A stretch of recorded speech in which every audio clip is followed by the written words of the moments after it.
Operator ভাই, আপনার আওয়াজটা শুনে আপনাকে ভালো লাগছে। মাইকম্যানকে বিরক্ত করা আমার অভ্যাস নাই, কিন্তু আপনি নিজে হয়তো শুনতে পাচ্ছেন। যদি বহিরা না থাকেন তো আপনার মা শব্দ কেমন আছে সেটা ফয়সালা একটু আপনি নিজে করেন।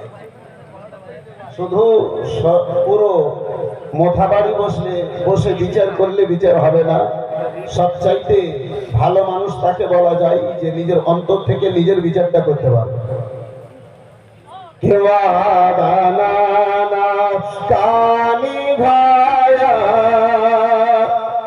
হযরত শবীর ने सर तो दे सकता हो लेकिन हाथ दे सकता नहीं, सर तो दे सकता हो लेकिन हाथ दे सकता नहीं।